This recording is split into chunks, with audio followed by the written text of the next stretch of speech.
I've mentioned a few times on this show that I've been playing in a Dungeon of the Mad Mage campaign for the last almost 4 years, and we are almost done. We ended our last session a little bit early because we had arrived. The DM said the bad guy is on the other side of that door. This is it. I've put together a little presentation. Lessons from a 5e, 5 to 20th level campaign. It's pretty short. I'm not going to bore you with long stories about things that happened, I promise. So let me tell you about the PCs I played.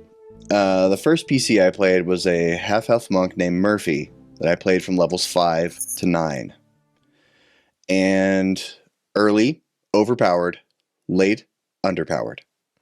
That is my executive summary on the monk, because at level 5 and 6, even into level 7, Stunning Strike was just blowing apart encounters. It would be pretty common for a fight to be like a wizard in the back, and then some goons out front, and my monk had so much movement speed, I could just run around the goons, send that wizard to sleep for 6 seconds, and then just stand there. Well, I'll just wait till the wizard wakes up and I'll send him back to sleep while the rest of the party kills all the goons. And, eventually the DM started giving the baddies magic resistance and stuff like that. And then by the time everyone else is slinging 4th and 5th level spells, my Stunning Strike, working only half the time, felt very, very underpowered, right? Mm-hmm.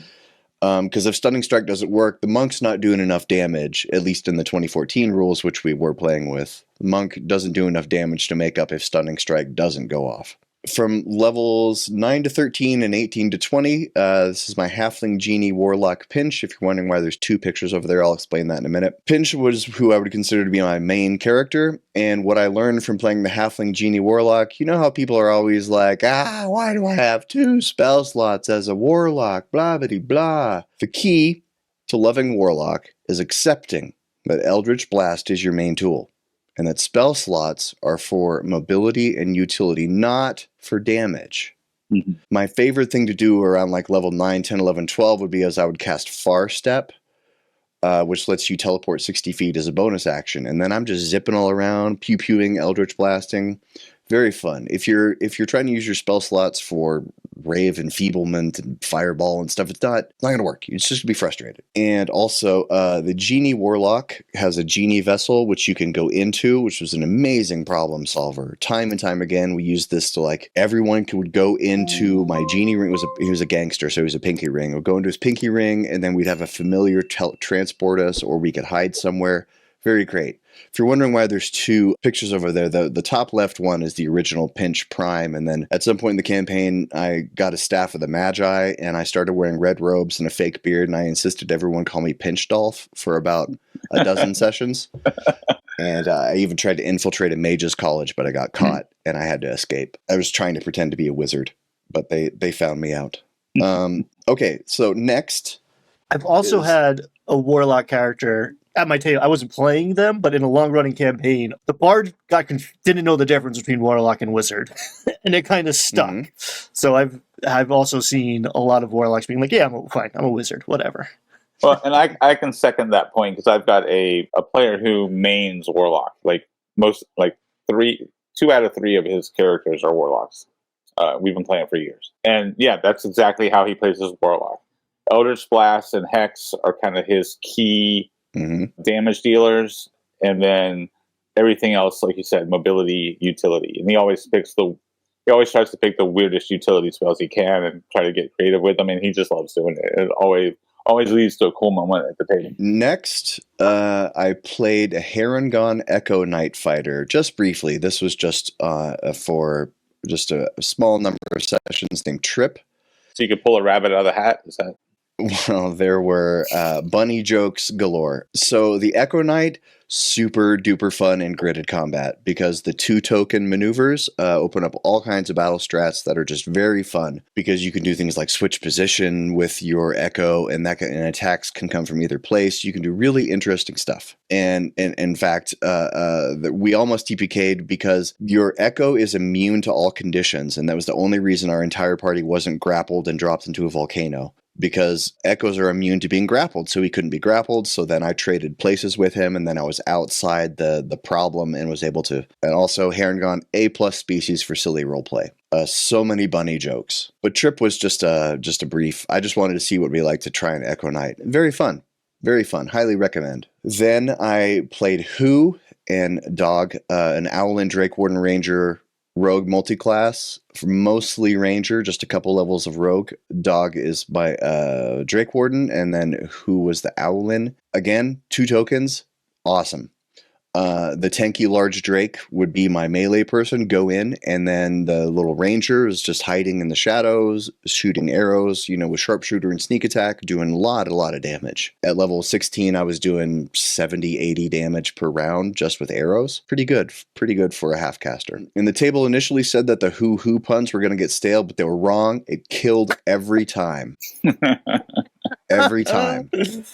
Everyone was sad when I retired Who to bring back Pinch. And so in summary, despite this Dungeon Mad Mage's adventure as a boring dungeon delve, a fun table can make any campaign fun. And high-level D&D powers sure are fun to unleash, but the slog of Tier 4 play, it just isn't worth it. I much prefer every tier below this one to Tier 4. Yeah, 100%. I'm glad I didn't have to spend 4 years to prove that. Well, we weren't at 20th level the whole time. I'm amazed. I'm impressed that you had a 4-year-long run. That's fantastic. I think 2 years is the longest. Yeah, this is definitely the longest campaign that I've been in with the same core people. We've had like the same 4 people, and then we've had people drift in and out over the years, but it's like the core has been mostly the same since very early on, which is really cool. Mr. Vincent has an interesting question. Are there any games where high-level play isn't a slog? Yeah, 10-level games, in my experience. Yeah, Shadow of the Weird Wizard, Shadow Dark, Shadow of the Demon Lord. They're basically the Shadow of the Weird Wizard, Shadow of the Demon Lord, same game. OSE, I mean, you can go on from there, but it's kind of understood. Yeah, it feels like 10 levels is the sweet spot. Like, I don't think games need more than 10 levels. I think that's my answer to that question. Mike, I would do another 4-year campaign with these guys. It was fun. We were all kind of strangers when we met, but we're all friends now, so that's cool. Yeah, I think two things that don't get talked enough about.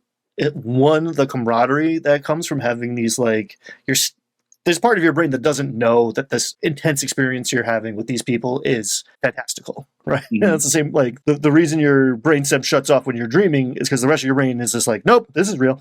Some of my best friends are from D&D because we've been through crazy shit together, and the fact that crazy shit was happening while we were sitting in chairs eating Doritos, still the camaraderie is there, has been built through those experiences. 2, it wasn't even a 1 to 20 campaign, and Jim is here to celebrate an incredible accomplishment that a lot of people just take for granted. Walking in the door, they think oh yeah, sure, we'll go to level 20. 4 years. 4 years of adults meeting weekly. That is huge. And I think people setting that as the gold standard, I don't even think it should be. It's almost like the expectation set going in. We're going to go 1 to 20. And I started off early on my channel, very often saying, well, no, you're not. And accept that and move on. And that's a good thing. It's fine. Play a one shot. You can do so much more and deal with so much less heartbreak. I've seen so many players that never get to their big backstory character reveal because they were waiting, or they were waiting for their stupid 17.3 build that they got from Reddit to come online. You want to play a janky character for 3.5 years to have your capstone ability come online in the final boss fight? No, stop. Guys, 5-6 sessions, end it. Have a good time.